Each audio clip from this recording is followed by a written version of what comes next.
Hello, and welcome to our webinar series, Art and Architecture with Curt DiCamillo.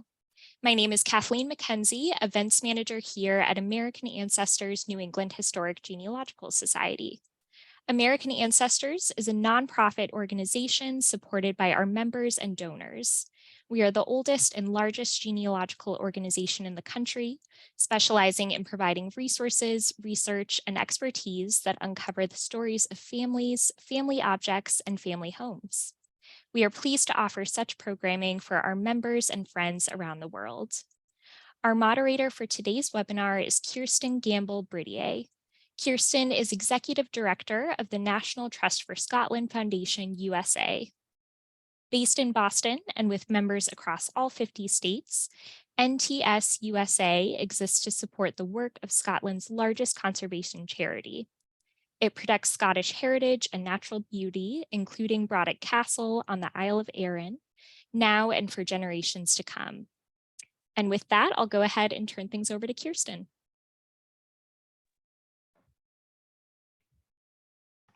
Thank you so much, Kathleen. Today, we're going to get an inside view of one of the National Trust for Scotland's most beloved properties, Brodick Castle, and its outstanding decorative arts collection. This lecture is full of history, personalities, and even an unsolved murder. This is going to be a fun presentation that we'll all learn a lot from as well. We'll have time for questions at the end, so at any point during the presentation, please type your question into the Q&A panel at the bottom of your screen. We're recording this event, and starting later today, you can freely go back and review any of the content from the presentation on americanancestors.org, as well as the American Ancestors YouTube channel. Our presenter today is Curt DiCamillo, an internationally recognized authority on British country houses and the decorative arts.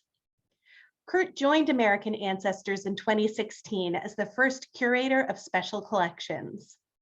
In this role, Curt provides strategic direction and expert guidance for organizing and exhibiting American Ancestors' extensive collection of family history-related artifacts.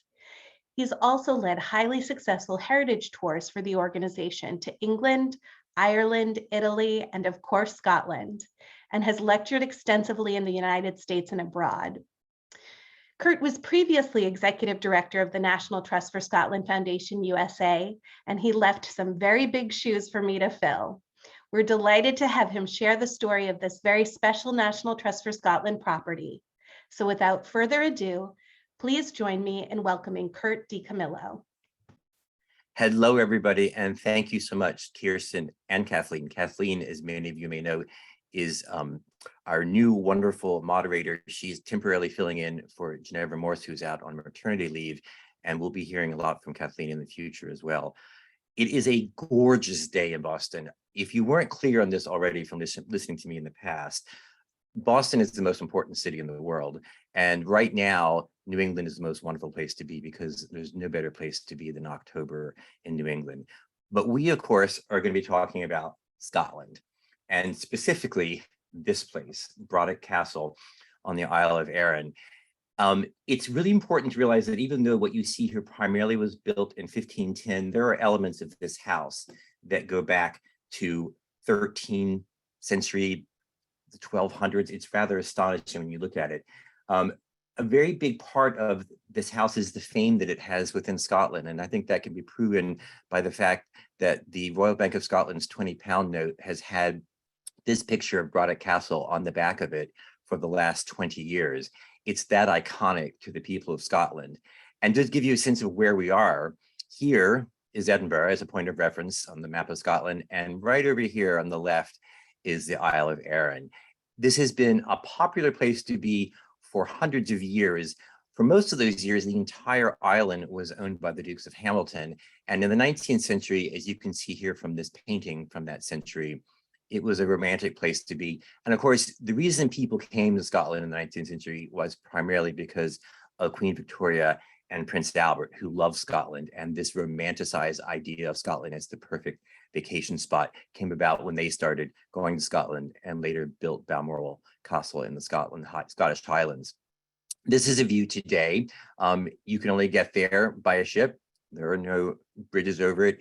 This is Goatfell, which is the tallest point on the island at 2,866 feet tall. And way down there, it's hard to see peeping through the trees, is Brodick Castle itself. And you heard Kirsten mention in the intro about Goatfell. Well, Goatfell is this really cool piece of rock, actually, that looks like an old man. Part of it does, at least. And this is all part of what's owned today by the National Trust for Scotland. And the murder took place on July 15th, 1889. It's still today called the Goatfell Murder. It's still unsolved. And it involved these two men, John Laurie from Glasgow and Edwin Rose from London.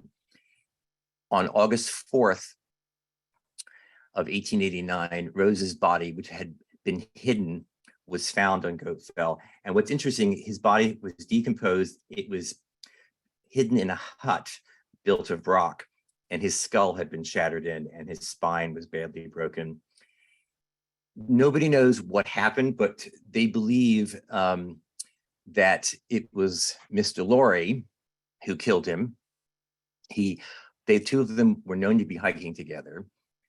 They were probably friends. The most commonly accepted theory as to what happened is that our friend from London fell to his death, probably, and Laurie robbed his body because the body was denuded of any kind of valuables, and never killed him, but took advantage. The other thing that's come out recently is that they were actually lovers, and that there was some kind of fight and somebody ended up killing somebody else. The thing of it is that Laurie was committed to life imprisonment for the murder. He was tried by a jury. He died 41 years after he was imprisoned in October of 1930 in the lunatic section of the hospital, of the prison in which he was serving. And it's one of those things, these kinds of things don't happen very often in Scotland, particularly on an isle like Arran, where you have a murder, and particularly somebody from London. And our London boy, Edwin Rose, was here for the same reason I mentioned a few minutes ago. People come to Arran to be exposed to the glories of the great outdoors. And you see that all around Brodick. This is a great view of part of the Brodick estate that has 11 miles of trails around it. And it has all kinds of wildlife running around. These are all photographs from the National Trust for Scotland's guidebook to Brodick Castle. And I want to particularly point out this red squirrel you see here in the middle. I'm sure many of you know that red squirrels, which are native to Britain, are an endangered species, and that's because of America. We have gray squirrels here, which I'm sure you all know, and they were imported into Britain, and they're very aggressive and very nasty to the smaller native red squirrels, who of course are much cuter, and they kill them. And they have been reduced to small pockets around Britain where they still exist, mostly in the north and places like Scotland. So this is a particularly important habitat for the red squirrel. And then you have incredible things like this on the Brodick estate, the woodland garden. This is considered one of the finest woodland gardens in all of Europe. When I say woodland, I mean the garden is just what you see here. Something that is not planted to look like it's a formal garden that's laid out with great avenues and paths and rose bushes. It's a wild forest that actually is curated by humans, and there are many plants that are put here purposely, but doesn't look like they are. This is also one of the most important collections of rhododendrons in the world that is here at the Brodick Woodland Garden. And then for that formal stuff, we have the walled garden here. Doesn't look that spectacular, but it is very civilized. You can see it looks right out over the water, and it was laid out in 1710, and it's pretty much along those same lines today. It takes a lot to maintain a garden like this, as opposed to the woodland garden, which, as I say, you sort of curate. A walled garden is something that takes a lot of man hours. And then, of course, every important British country house has a folly. And in this case, it's called the Bavarian summer house. And as you can see, it's built into the side of rock here. And there's a better view of that, just over the water. And it's filled with all kinds of things that are very Germanic. And then when you go to the inside, everything you see here is either a shell or a stone, seaweed, or even pine cones. If you look up to the very top of the ceiling there, you can see there are pine cones that are glued up there. And this would have been, as I say, just a folly, a place to come in the afternoon, taking a rest while you're walking around the garden, or having lunch served to you in here by your servants, because of course there were over 100 servants that manned the castle when this family was in residence. And the family was this family, the Dukes of Hamilton. They are the premier Dukes of Scotland. They still exist today. We're on the 16th Duke of Hamilton today. And they owned many, many houses throughout Scotland. And they owned, as I said earlier, this entire island. This is just one of the houses they came to for about a month a year. And really, as you'll see, as we go through this lecture, this is really a lecture about the Dukes of Hamilton and how important they have been to Scottish history and to Scottish decorative arts. So when you come in to Brodick, this is what you see. This is a perfect Scottish scene. The entrance staircase. Two things I want you to keep in the back of your mind. One is the coat of arms of the Dukes here over the fireplace. And then here, these stag heads, what we're going to zero in on. So there are 87 stag heads going all the way up the staircase. All of them were killed on Arran except one. And this is something that I think that's creepy to a lot of people who aren't Scottish. This kind of stuff happens in almost every major Scottish house. Those of you who can think back to watching The Crown, when Margaret Thatcher was going out stalking with the Queen in her high heels and her brightly colored suit, and the Queen was telling her, "We don't wear scent, we don't wear bright colors." They were looking to kill stag like this, and that's still what goes on in these large estates in Scotland today. It's surprising that the rooms at Brodick are nice, but they're not spectacular. And the boudoir, which you see here, is, I think, a perfect example of that. And this is not a criticism. This is an example, I think, of a comfortable space to live rather than one that is overpowering. But here, what I want to point out is this portrait.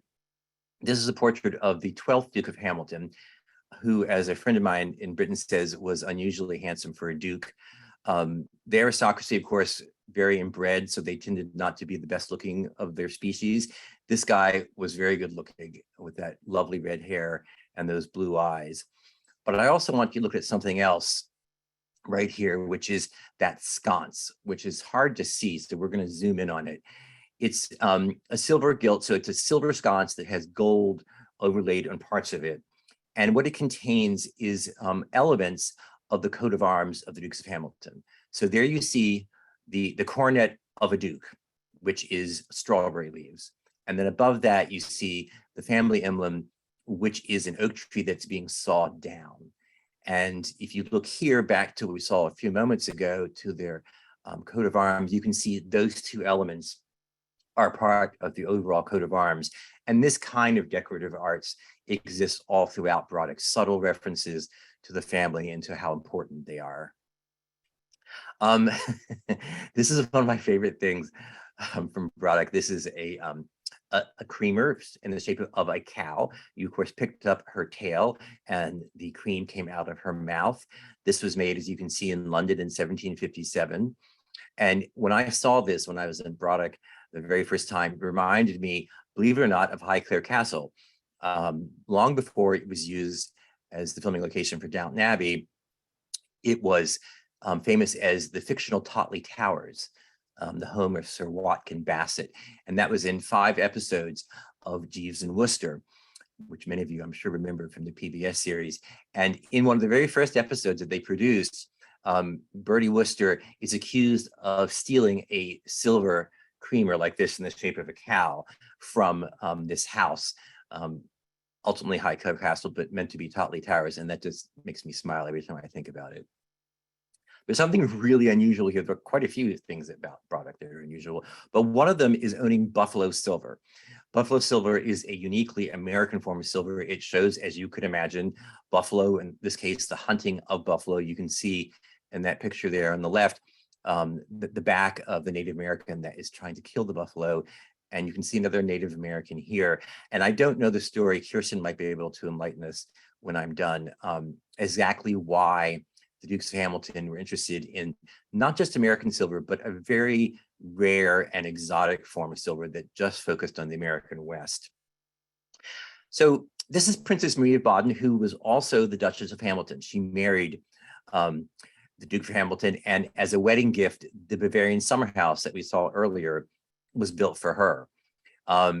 they brought craftsmen over from Bavaria specifically to do it. She was a big catch for the Dukes of Hamilton because she was a cousin of Napoleon III.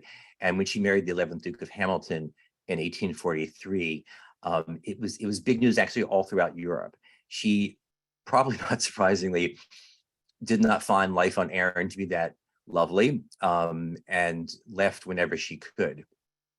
She brought a lot of goodies with her, and this is one of them, this wonderful red leather covered tray. When you open up the tray, you can see inside part of her collection of gold coins and medallions from countries from all over Europe. This is, I think, probably the most important room for me, the drawing room. This is the fanciest room in the house, a wonderful 17th century plaster ceiling up there. But what I want to draw your attention to are these two paintings here, which are, in my opinion, two of the most important paintings owned by the National Trust of Scotland. I'm going to try to talk about the one on the left. These are both by an artist called Watteau, and this is the Enchanter. Jean-Antoine Watteau was a very exotic French painter at the end of the 17th and the beginning of the 18th centuries, who's very mysterious even today. He died young. He produced paintings that are very hard to decipher what their meaning was. They have a style that is uniquely his. And when I was working for the Trust, Philippe de Montebello was retiring as the director of the Metropolitan Museum of Art, and the Met was putting on a show to celebrate his tenure as the director of his favorite paintings from around the world. And one of them that he requested be in the show was this one. And the National Trust for Scotland does not have generally what is considered to be a world-class collection of paintings. This is an exception to that, and it's very instructive that the director of the Met considered this one of his favorites. The dining room shares those same ceilings that we saw in the drawing room, but not a hugely impressive room to look at, but it has some amazing things in it. Among them, this rose goose tureen, which is unusual in itself. What's even more amazing is that there are two of them that exist, and these are some of the rarest porcelain that came out of China in the 18th century. And the fact that they're just sort of positioned here nonchalantly, I think is quite wonderful. If you look here over the fireplace, it's hard to see them there, but there are a series of little things put up there, filed under the category of these are weird. This is what these little things are. These are owls made out of horn. Something so uniquely Scottish, with silver. And then if you contrast that with the pewter collection, you get the sense that the Hamiltons had a sense of humor, or that they were very strange, or possibly both. This is a pewter and glass dodo bird, but he's not the only thing. There's an entire menagerie of animals, fish, made out of pewter and glass that are distributed around the castle. And just as I was leaving the Trust, they spent a lot of money to restore the kitchen at Brodick, which you see here in its restored state. And a lot of this kind of stuff is attributable to Downton Abbey, because when people came to see these historic houses in the past, they only wanted to see the grand rooms. The servants' quarters were never restored because they were very dull by comparison. And because of people like Mrs. Patmore here, there's great interest in kitchens. And I think this is a particularly lovely kitchen from the period.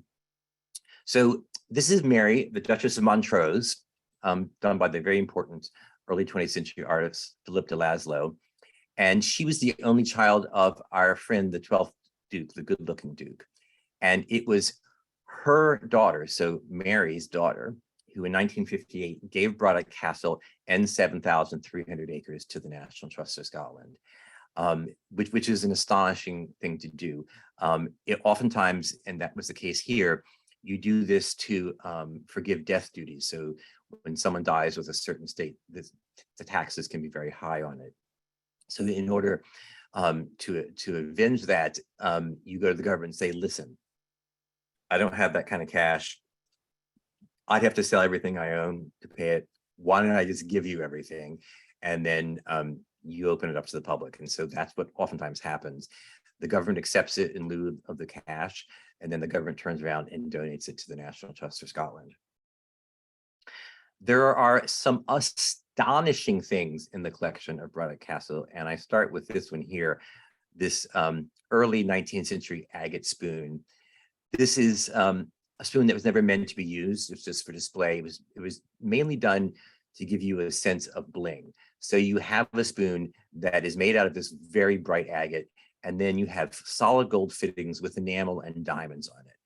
And that is followed by this, which is just astonishing to me. This is a very, very Indian 17th century piece of work. That this is a solid piece of 2 pieces of large jade covered with emeralds and rubies and gold, and topped by that wonderful emerald finial in there. This is in the collection at Brodick Castle. It was made for Shah Jahan, and that means it was probably at one point in the Taj Mahal, because he's the man who commissioned it. Along the same lines of amazing stuff that are impractical, just like that spoon we saw, is this ladle. So this is a solid gold ladle that has the most astonishing handle on it. Little rubies here, and then the handle itself is made from jade. And this is a jade that changes color depending on how you look at it. It looks blue here. Sometimes it looks white. Sometimes it even looks yellow. These are things, once again, that were made to be admired and not to be used. And they were all made for this man, William Beckford. And he's a very large part of the story of Brodick Castle, because most of the important collections that are there today are because of him. And before I get to tell you how he was involved with Brodick, I have to tell you a bit about him. And this painting by Bromley in the late 18th century, I think exemplifies what I'm about to read. This is him describing himself. I fear I shall never be half so sapient, nor good for anything in this world, but composing airs, building towers, forming gardens, collecting old Japan, and writing a journey to China or the moon. Not surprisingly, he was very pompous and pretentious. He was at the very least bisexual. He was probably gay. And because of all those things, the pomposity particularly, he was really into his genealogy. And this is the coat of arms that he commissioned for himself. And if you look at this, this is an amazing quartering. There are actually 30 different sections from 30 different families that he claimed descent from here. He did actually write something. It wasn't going to China or the moon. It was this, Vatek, which, not surprisingly considering who he was, as you can see here, was a pseudo-oriental, semi-autobiographical romance with sort of homoerotic overtones. This is what you see here is the 1787 Swiss edition, which is the very first edition published. It wasn't published until English until much later because it was so scandalous. What's amazing is that it's still in print. This is the 1995 USA edition. And I think the cover art that was chosen for this 1995 edition tells you everything about the mysteriousness of the novel. This is the house that William Beckford built for himself. This is Fonthill Abbey in Wiltshire, England. And the collections that came to Brodick all originated here. So to sort of show you what this man thought and how he thought, you look here at this house and the spire, which he was trying to make this the tallest building in Britain. And he specifically wanted it to be taller than Salisbury Cathedral, which you see here, that was built in the 13th century, that has a tower that is 404 feet tall. This is still the largest church tower in England today. Beckford was able to make his tower even taller. So scale, I think it's important to talk about scale here. The front doors, which you see there, were 35 feet tall. And because Beckford was a big theatrical manager, let's say, theatrics were part of the experience of coming to this house. So he actually had a dwarf whose only job was to open those front doors so that the contrast would seem even greater. And then when you walked into the Great Hall, you walked into this. And here are these 2 little human beings down here to give you a sense of scale of the great drama. The irony is that for all of this, he was only known to have entertained once, where he actually had more than 2 people here, and that was for Lord Nelson and his mistress, Emma Hamilton. So he kept this primarily to himself. The house was famous enough that during his lifetime, the interiors were engraved and colored. And here at St. Michael's Gallery, that arrow points out the curtain. Now, this doesn't seem like a big thing, but to interior designers, it is. This is the first known example of puddling of curtains, meaning a curtain that is longer than the curtain or the window that's trying to cover it, so that it sort of gathers on the ground. And this is something that would be very much attributable to who Beckford was and the eye for interior design that he had. He also had amazing art. This is St. Catherine of Alexandria by Raphael that he had hanging at Fonthill Abbey. As you can see, it's today in the National Gallery of London, and the best pieces that were in that collection have made their way all around the world. And this is another one of them. This is something that's today in Baltimore at the Walters Art Museum. It's called the Rubens vase because at one point it was owned by the artist Peter Paul Rubens. It's Roman from about 400 AD. It's one piece of solid carved agate and it's lined with gold. This is something that Rubens, when he had it, said in his diary that he kept it next to his bed so that it was the last thing he saw before he fell asleep and the first thing he saw every morning upon awakening, because it was so inspirational to him. And this is the kind of thing that William Beckford went for at a gallop. He loved this kind of stuff, particularly the decorative arts. He considered paintings, even a Raphael, to just be a backdrop for the decorative arts. And then there are things like this, under the same category of completely impractical. This is a gold and ebony toasting fork. Now, the reason this is impractical, of course, is because this trident is meant to toast. Before there were toasters, there was the fire. So you would actually put a piece of bread on that toast and hold it in the fire until you toasted it. And of course, it's impractical because gold is a soft metal and it would have melted if you put it into the fire. In the course of researching this lecture, I came across a really interesting quote about a Frenchman who was visiting in Scotland and was talking about toasting bread for breakfast in the morning and saying that it was essential that you have toast because the houses were so cold that the butter was frozen solid and the only way to melt it was to have a piece of hot toast to put it on. This is also another impractical thing, and I think the height of Beckford's collecting. He commissioned these things, I should point out. These weren't just bought, he had them made. This is a solid gold teapot. Now, this is completely impractical because if you poured hot water in here, it would begin to melt the gold because it's 24 karat gold all the way through. As you can see, this is in a very important museum that does not get enough attention, the Barber Institute in Birmingham, England. And it's just an astonishing piece of beautiful thing. And that's something that I think is very much a key to who Beckford was. He wanted private delectation for these things. He created them and purchased things for his own enjoyment, not for others. Things like this, for instance, we know that this tabletop existed before Beckford had it. We think he bought this piece of Egyptian green marble and then had that base that it's sitting on created for it. Now, usually a table like this with a base like that would be carved wood. This is actually bronze that's been gilded, so ormolu. And we actually have from one of the illustrations of the grand drawing room at Fonthill Abbey, that very table that is actually shown right there. What's even more interesting is that it's almost certain that the green tabletop itself came from Malmaison, the great house of the Empress Josephine outside of Paris. In that same kind of category, we have this very unusual chair that was made in the early 19th century in Italy, and something that Beckford had at Fonthill Abbey. This is unusual for quite a few things. The arms with those lines on it, most particularly the fact that you have an architectonic element like that pediment at the top of the chair, which has two griffins in it. And it's something that we can see also here in that very same drawing room picture, because there are a set of 6 of them you can see right there. And then to the left, you can see a settee that actually is comprised of 3 sections of this.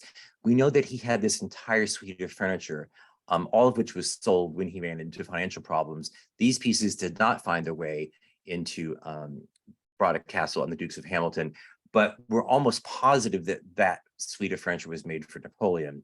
You can look here at Napoleon's throne that he commissioned for the Senate in Paris, and you can compare that to Beckford's armchair, and you can see similarities, because before Napoleon came, that kind of seat furniture that you see for his throne, for instance, had never existed in European furniture. This goes all the way back to ancient Rome, which Napoleon, of course, emulated because he saw himself as a new Roman emperor. So it makes sense that Beckford's armchairs would have been Napoleon's, because not only is this a Napoleonic style, but Beckford loved royal provenance. Anybody famous or rich or royal, He wanted to own their things. So I said there was a sale of the contents, and this is how the house ended up. This is 1825. Beckford had sold most of the contents and moved out. And only 2 years later, the great tower, which we see the ruins of here, collapsed. One night, the man who bought it, a Scotsman actually, for an enormous amount of money, heard a rumble, and he and his servants ran outside just in time to see this entire tower crumbling down. And what happened is that William Beckford, being William Beckford, wanted the biggest, tallest tower, and he had to be an architect's client from hell because he was always changing things. His architect was a very important English architect called James Wyatt, and Beckford was changing things as they were being built, saying, I want this, I want that, I want it taller, I want it thinner. And what that means is that he had men working 24 hours a day for years by torchlight at night to build this tower. And in their effort to please him and to build it fast enough, they did not put strong enough foundations in, and it was inevitable that the great house would eventually collapse. This is all that's left today of Fonthill Abbey. This is a private house that I was lucky enough to visit in 2000. And to give you a sense of scale of what the original house was like, you look at that. This is a model of Fonthill Abbey. This right there that we're looking at is that particular element. So you can imagine what it was like if you look at the scale of the people in the bottom right of this photograph of what that great house was. So this is Susan, who is the Duchess of Hamilton, and she is how everything came to Brodick, because she was one of two daughters of William Beckford, and she married the 10th Duke of Hamilton, you see here. And Beckford wasn't speaking to his other daughter, so when he died, all of his great collection that was left, which was substantial, came to Susan, and therefore it came to the Dukes of Hamilton, particularly at Brodick Castle and at their main seat, Hamilton Palace in Lanarkshire, which you see here. Ian Gow, who was one of the foremost architecture historians of Scotland and the former head curator of the National Trust for Scotland, you can see here, called it the palace interiors were encrusted with art treasures like some fabulous coral reef. And very sadly, it was demolished between 1919 and 1920. And you can see a photograph over here in the process of being demolished. It was demolished for a couple of reasons. Probably the most important one is that the Hamiltons made a lot of money from coal mining, and in their infinite wisdom, they tunneled underneath their own house and it started to sink. The other thing was by 1920, death duties and taxes were biting hard, and they had too many houses. And this was the biggest one. This was the biggest house ever built in Scotland. And to get rid of it would have saved a lot of money. But you can also see here on the left how important its contents were.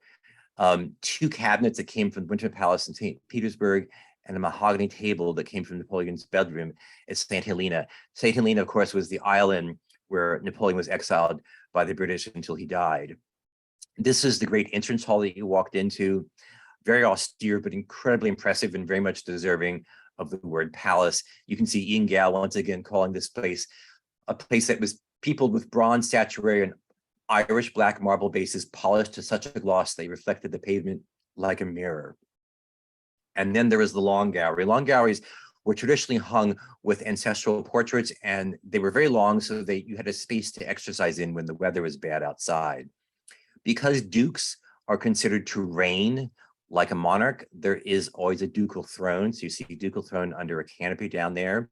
And then you see these two massive fireplaces here. These fireplaces, the scale is not quite understandable, I don't think, in this photograph. They're 12 feet tall and 7 feet wide. And this is a photograph from solid black Scottish marble. And at the sale of the contents of the castle, of the palace, before its demolition, they were bought by William Randolph Hearst. And I'm sure many of you know that Hearst maintained this enormous warehouse in the Bronx filled with treasures, some of which he never saw. He just bought them in such great quantities. If you think back to the movie Citizen Kane, you get an idea of how he bought it and on what scale. And I was actually on the Royal Collection Studies program some years ago and was talking about this with a number of the fellow students that were with us. And one of them, whose name is David Dalva, said, "Oh, I own that." And it turns out that he's from a place called Dahlberg Brothers in New York City that buys what we call architectural remnants. And when there was a sell-off from some of the Hearst assets from their warehouse in the Bronx, they bought these two fireplaces, which when I spoke to him, they were still for sale. They go for easily mid to six figures, something that you would have bought, I would say 40 years ago for $5,000. Fireplaces have become very, very collectible. This is the only room that survives from Hamilton Palace, because when they were going to demolish the palace, they sold rooms that were paneled. And the small dining room that you see here is just that. It's not a painted room, it's paneled. And interestingly enough, though we know a number of rooms were sold, including to Hearst, only one of them actually turned out to be a real complete room. And this is it today here in Boston at the Museum of Fine Arts. And you can see the great paneling that's around here. What happened with the other rooms is that the dealers who sold them apparently sold bits and pieces of various rooms put together, claiming they were actually one room. And this is the only room that is complete. And I want to bring your attention to the great overmantel here on the fireplace. Those are the coats of arms of the 10th Duke of Hamilton. And if you remember from our entrance hall at Brodick Castle, you can see the same arms here, something the 10th Duke, who was very fond of himself and thought very highly of himself, he put his arms in every possible thing that he could. He also collected this. This is a great Rubens, Daniel and the Lion's Den, that's today in Washington at the National Gallery of Art. So it wasn't just things that came from William Hamilton that peopled Hamilton Palace. There were things like this as well. You see this incredible wine jug that is from 420 to 400 BC from ancient Greece that the 10th Duke bought, that is today in the British Museum. And this is very much a thing from our friend, Mr. Beckford. This is his taste. This is an Italian piece of rock crystal carved probably in the 1570s or 1580s. Two solid pieces of rock crystal. You have the carved bit there and then the base that it's attached to. And rock crystal, of course, is a semi-precious stone that before the technique of really making high quality clear glass had been invented, this was the best you could come up with, something like this. And rock crystal items, I think, are so luxurious. Now, here you're looking at the tapestry drawing room at Hamilton Palace. Take this in, because everything you can see here came from a French royal palace. And that's because during the time of the 10th Duke, and just as a reminder, the 10th Duke is the one who was married to Beckford's daughter. You had the great sales that resulted from the French Revolution. So you had 30 years of instability in France, and the French aristocrats who fled, who survived, selling their treasures at greatly reduced prices just so they could survive. And the Duke of Hamilton bought these incredible pieces. And it's amazing when you read in the 19th century Parisian travelers particularly, but basically anybody from the continent, they're going to Scotland. And of course, the continent, they thought very little of Scotland. They thought it was a wild, howling wilderness. And their astonishment when they would come across this incredible palace filled with the most sophisticated art ever produced, their jaws just dropped. Two of the things that are actually in this room, but not visible, they're behind us, are these two pieces made by what many people consider to be the finest cabinet maker ever to come out of France, even though he was technically German, Jean-Henri Wiesner. And you see here the secretaire and the commode that the curator at the Met called two of the most splendid pieces of French furniture ever created. These were bought by the 10th Duke of Hamilton and were in Hamilton Palace. And they were originally made for Marie Antoinette for her use as Saint-Cloud, which sadly does not survive anymore. And they were bought by this woman, Mrs. Alva Vanderbilt. I'm sure many of you are familiar with her. She was the mother of the famous Consuelo, who married the Duke of Marlborough. And Consuelo remembered growing up in their New York City townhouse, these particular pieces of furniture. And that's why they are here today at the Met, because they were eventually donated by the Vanderbilt family to the Metropolitan Museum of Art. This is in Boston, I'm happy to say. This is a wonderful thing that a friend of mine owns. And he came to me, I guess, probably 10 or 15 years ago and said, I would love to know whose arms these are. This is huge. This is carved wood, about 4 feet tall. And he bought it at an antique shop in Boston. And we were able to identify that they were actually the arms of the 10th Duke of Hamilton, the man who loved putting his arms on everything. And I went through the sale catalog of, there were two major sales that happened at Hamilton Palace in the 1880s when they needed money, and then in 1919, just before the great house was demolished.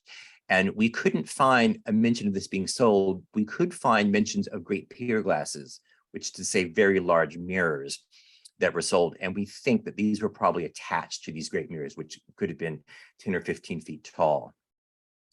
One of the few things that survives that was built by the 10th Duke is the mausoleum. He was obsessed with death, and he had an ancient Egyptian sarcophagus that he instructed his heirs to bury him in. And in fact, that is what he was buried in. Very sadly, he didn't measure properly, and it wasn't big enough for him, so they had to cut off his feet to make him fit and then put the feet next to him and then bury him. He wanted to be mummified as well.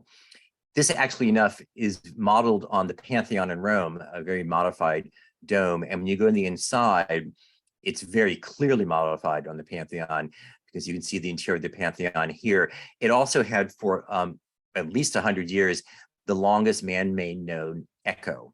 You would say something inside the mausoleum and your voice would come back to you in 15 seconds. So why am I showing you a photograph of a Messerschmitt 110 coming to bomb London? And that's exactly what's happening here. This, of course, is during World War II.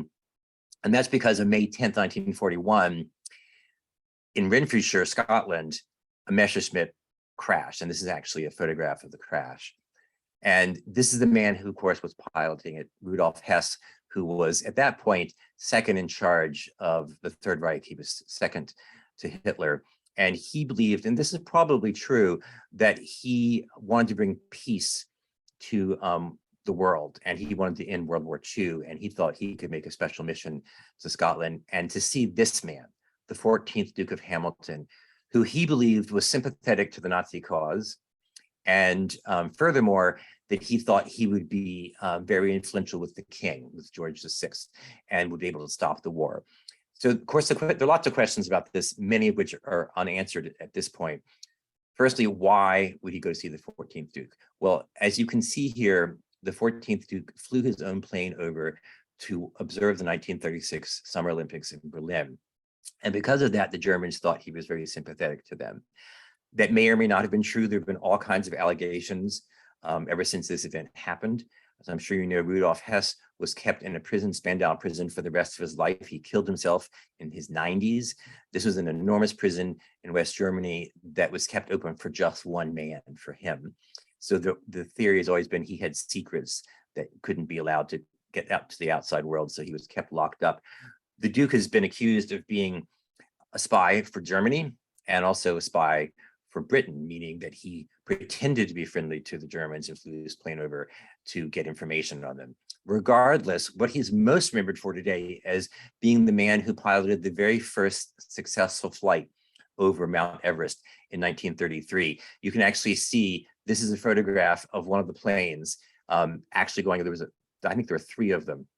And because the conditions were so harsh, this was the first real push to do something to make the cabins pressurized so that humans could breathe in these very high altitudes. And it's because of this, he really has a record in history. And this is actually the fuselage, a part of it, that is left from Hess's plane that is today in the Imperial War Museum in London. And if any of you haven't been to the Imperial War Museum, it is such an amazing place. It's just astonishing what's there. I have a friend who lives in New York City who is actually Scottish, and she said that her father was given this parachute cord. This is Hess's parachute cord. She has it framed and hanging on the wall of her apartment, which I think is wicked cool. This is the man that he was coming to see, that Rudolf Hess was coming to see. And just to put this in perspective, he was this man, the late Queen's father from the King's Speech.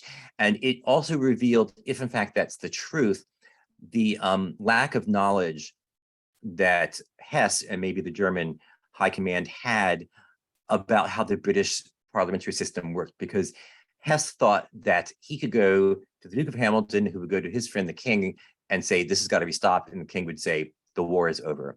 The king, of course, does not have that kind of power in Britain. And he was immediately arrested as soon as they found out who he was. It's very interesting that Churchill hauled the Duke of Hamilton in and had him questioned, because naturally you would think, why are you coming to see the Duke of Hamilton? It's still one of the most mysterious things to happen during World War II. And I suspect we won't really find out what went on during my lifetime. So all of that is gone now. The houses, gone. They had 7 major houses, the Dukes of Hamilton. This is what's left. This is Lennoxlove House. And I say what's left as if it's just paltry, and it's certainly not. It's not in the scale of the other great houses. This has a medieval core, but it has very modern additions. This doesn't look that modern, but if you look here in this close-up where that plaque is, this was added in 1912. And this is very much part of the story, I think, of any great country house in Britain. Very, very few of them are cast in one moment in time and not changed as the centuries move on. And there's a lovely little walled garden here at Lennoxlove. And this is a better view of it. And I was lucky enough to photograph this on a particularly lovely summer day. When you go inside to the Great Hall, you really get the sense of the medieval core of this building. But to contrast that, you can see the drawing room here, which is the height of sophisticated 18th century fashion. There's also a great collection of things associated with Mary Queen of Scots at Lennoxlove. This is actually a wax death mask that was made after her execution. The Hamiltons were very much supporters of her cause. And this ring, the sapphire ring that she owned, was given to the first Marquis of Hamilton, who was an ancestor of the first Duke of Hamilton. She instructed after her death that this be passed along to him, and it's still in the collection today at Lennoxlove. We can't talk about Scotland without talking about the defining event of modern Scotland, which of course is the Battle of Culloden that happened in 1746. And you see the Scots on the left and the government troops on the right. I say government troops because there's a fallacy among a lot of people to believe that it was all Scots against the English, and that wasn't true. There were many Scots who fought on the government side, the Redcoat side, mainly Lowland Scots. But this was the last battle ever fought on British soil, and it defined in so many ways, for good and for bad, the modern Scotland. For the bad part of it, we have this man, William, Duke of Cumberland, who was the son of the king, George II. He's one who led the government troops, and he was called, in his own lifetime, the Butcher of Culloden. He was vicious. It wasn't just that he won on the battlefield. After the victory, he chased down everyone associated with the Highland Scots and the Scots who fought against the government troops, and massacred them in their homes, including women and children. And after this, everything Scottish was banned. You couldn't play the bagpipes, you couldn't wear the kilt, couldn't have any tartan. It was completely suppressed, coming up until the late 19th century, when it was rebranded as North Britain, when the Victorians decided that they wanted to get rid of the word Scotland altogether, and you would have North Britain and Ireland would be West Britain. So he was a big hero in England, and because of his great victory at Culloden, they named this flower after him, Sweet William. One of my favorite flowers, actually. It's unfortunate it's associated with him. This really pissed off the Scots no end. So they took this flower, which is actually really a weed, ragwort, and renamed it Stinking Billy, because they thought he was the opposite of Sweet William. And I'm going to end, as I often do, with a picture of my cat. And this is a friend of mine created this for me. This is the Hancock Tower in Boston, tallest building in Boston, that every now and then has a projection against the outside of it of some great photograph. And of course, I think there couldn't be a greater photograph than my cat, who has refrained from bothering me during talking, because as many of you know, he gets very jealous when I get on a telephone or when I give a lecture, but he is giving me the evil eye as I sit here and stare. All right, thank you, Curt, for that great presentation. Before we get to your questions, I just want to let you know about a couple of events that we have coming up. Beginning on November 8th, Curt is going to be leading an online course called An Explosion of Beauty, the Art, Architecture, and Collections of British Country Houses, Part 1. This course includes 3 90-minute classes and an extended Q&A with Curt, as well as access to the slides and a bibliography as well. Then in March, Curt is going to be leading a tour to Bermuda.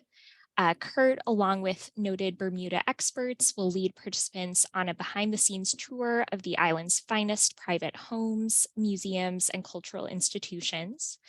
You can learn more about these and other events at americanancestors.org/events. All right, I'll go ahead and pass it back to Kirsten now, who is going to get to the great questions that you all have been submitting.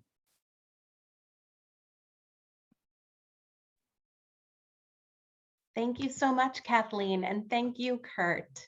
As a reminder to the audience, if you have a question for Curt, please enter it in the Q&A panel at the bottom of your screen. We've already gotten some great questions, so let's get started. Curt, where did the Hamiltons get their money? How did they make their fortune? That's a really good question, and I don't have a really good answer. I can tell you all the great fortunes of Britain and actually of Europe, starting with the medieval times, and the family goes back that far, started with land. And most of the transfers of incredible wealth from generation to generation passed through the hands of women, which means that you would try to marry your son to a rich young woman who had a great dowry with her. And I can tell you for a fact the Hamiltons increased their wealth enormously by marriage of one rich heiress after another, but how it actually started, I really don't know. I'm sorry. That's okay. This is a little bit related. Someone wanted to know, did Mary inherit the property directly from the Duke? She wasn't passed over because she wasn't male? That's a good question. And the answer is yes, because as I'm sure many of you know, there's something called an entail that doesn't exist in American society. An entail is a legal document that says that certain properties have to go to the eldest son. And because her father didn't have any sons, the dukedom went to a cousin, but he had properties that were not an entail, which means that he had not inherited them from his father with the provision that he could only pass them on to the eldest heir. They were out of entail, so they were within his personal gift. So they were not part of the great Hamilton estates that went with the title. So he was able to leave those separately to his daughter. And that's what happened with Brodick. She inherited the entire island, which of course, today the trust only owns part of, which is still a pretty huge piece of land. Great, thank you. Someone has a great question. Why was one stag in the hallway not from Aaron? Where did it come from? I don't have a clue, but I'm hoping you will know about that, Kirsten. I don't know. I don't know why. I don't know who actually tallied up those totals and discovered that 80 some of them were from Aaron and one wasn't. I don't know. I don't know that either, but I will try and track down the answer for you and get back to you. So that is great. And for those of you, if somebody really wants to know that, you can see on your screen right now the email address heritagetours@nehgs.org. If you email us that question there, when Kirsten finds the answer, we can reply to you through that email address. Great. Now, someone is going to make me speak Scots. Their question is... Can you do that? No, I cannot. So I apologize in advance. What is the family connection, if any, with the Lady Hamilton who was gang with bairn to the highest steward of all? This would have been somewhere around 1600. Gosh, I have no idea. I mean, my knowledge of early Scottish history is pretty poor. The thing is, if the name Hamilton's there, they are all related. You may have to go back very far to find the relation.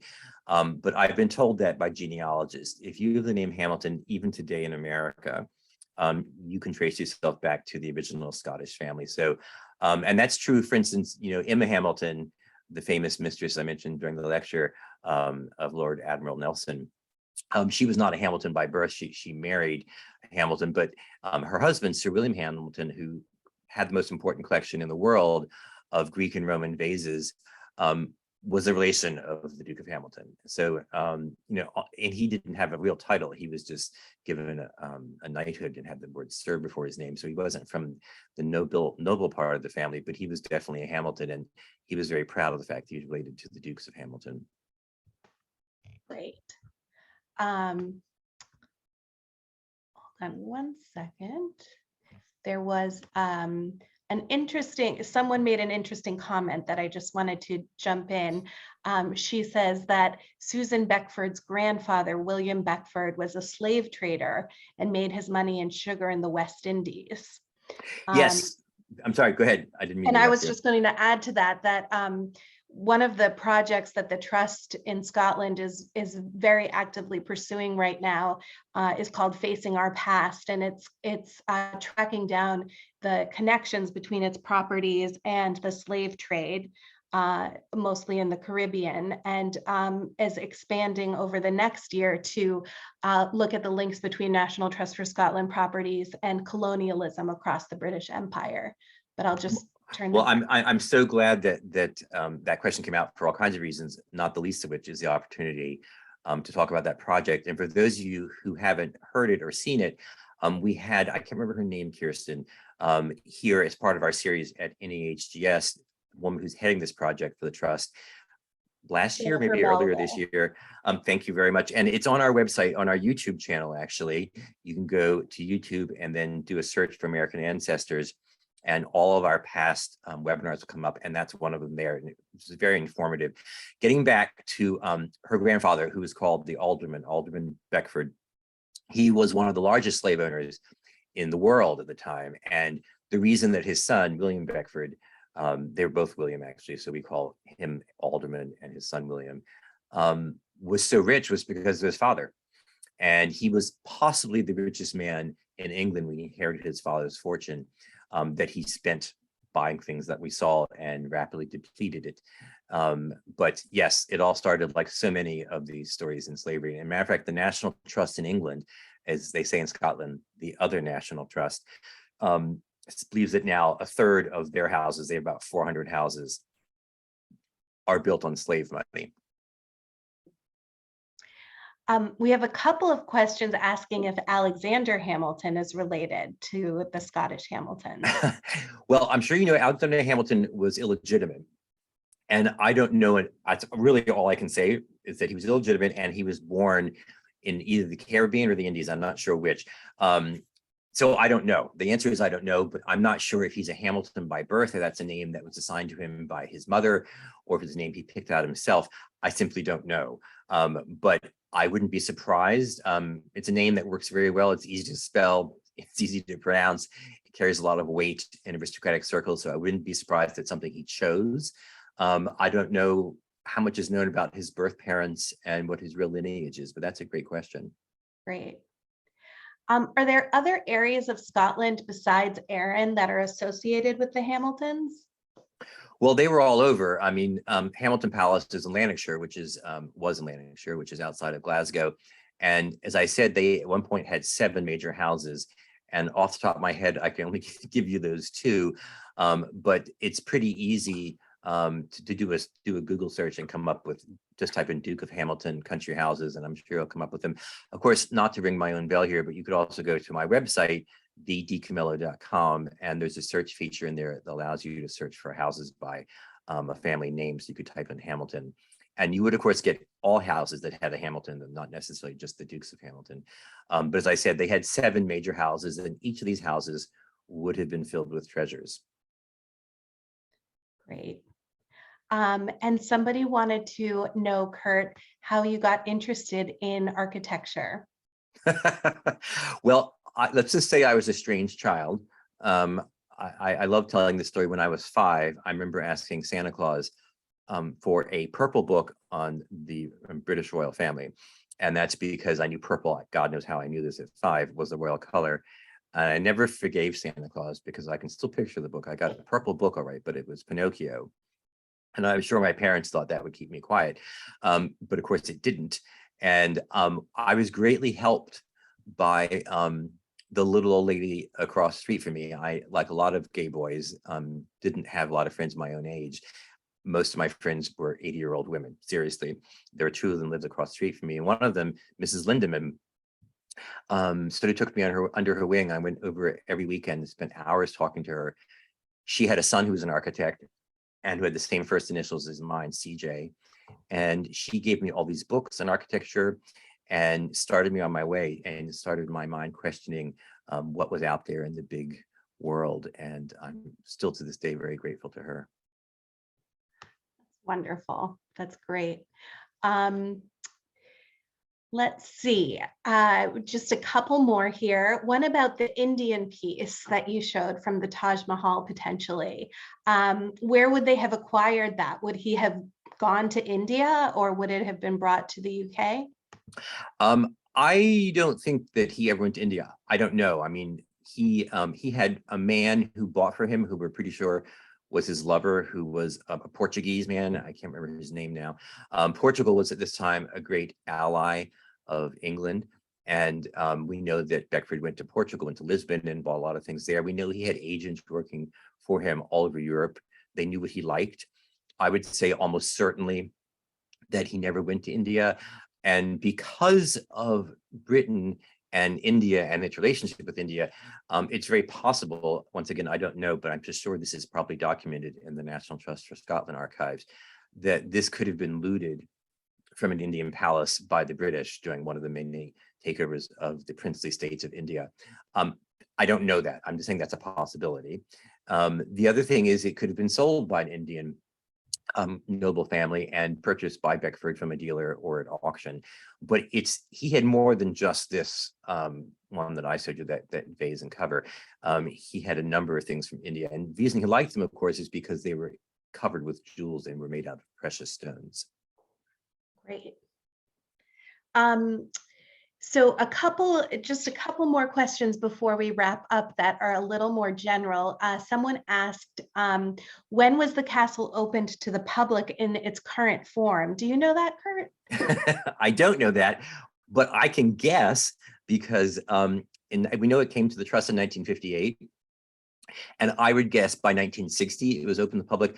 I'm saying guessing because in my experience with other great houses that have come both to the National Trust for Scotland and the National Trust in England, it's always between 1 and 3 years after they acquire it before they're able to open it to the public. And I don't know what condition Brodick was in, but I can tell you on a number of other great houses that have come into public ownership in the 1950s or 60s, many of them had no electricity or no running water inside. So those are the kinds of things that need to be done before the house was open to the public. So I would guess in the early 60s sometime, but that's something that's pretty easy to follow too. If that person really wants to know the opening date, once again, email us at heritagetours@nehgs.org and Kirsten will find out for you. We can get back to you on that.